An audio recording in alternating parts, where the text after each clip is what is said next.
அனைவருக்கும் வணக்கம். நாங்கள் இருக்கிறது பார்த்திங்கன்னா அன்னூர் ஒன்றியம் குப்பைபாளையம் கிராமம்.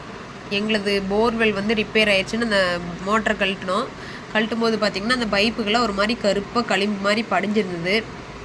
சரி என்னன்னு போய் பார்க்கலான்னு பார்த்தீங்கன்னா அதில் கையில் தேய்ச்சி எடுத்தால் ஒரு மாதிரி நல்லாவே கருப்பு கலரில் இருக்குது. இது வந்து உப்புக்கிறேன், பைப் ரொம்ப நாளாக குழியில் இருக்கிறங்காட்டி உப்புங்கிறாங்க. ஆனால் உப்பு வந்து கட்டி கட்டியாக தானே வெள்ளை கலராக தானே படிங்க, இந்த மாதிரி களும்பாக இருக்காதுல்ல. அதே மாதிரி பார்த்திங்கன்னா பைப்புக்கு உள்ளாரையும் பார்த்திங்கன்னா எடுத்தால் களும்பாக தான் வருது.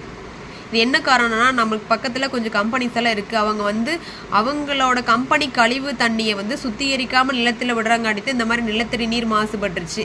இப்படி மாசுபடுறங்காட்டி விளைச்சலே இல்லைங்க. பலவிதமான நோய்கள் தான் விவசாயத்தில் பாதிக்குதுங்க. ஃபுல் அண்ட் ஃபுல் நிலத்தடி நீர் சுத்தமாக இந்த ஏரியாவில் கொஞ்சம் கொஞ்சமாக கெட்டுட்டு வருது. அதனால தான் பாருங்கள் களிம்பு எப்படி கருப்பாக இருக்குன்னு பாருங்கள். உப்பு கரையினா இப்படி கருப்பாக இருக்குமான்னு என்னன்னு தெரியல. இதை பற்றி தெரிஞ்சவங்க கொஞ்சம் கமெண்ட் பண்ணுங்கள். நிலத்தடி நீர் இப்படி கெட்டுச்சுன்னா நம்ம இளைய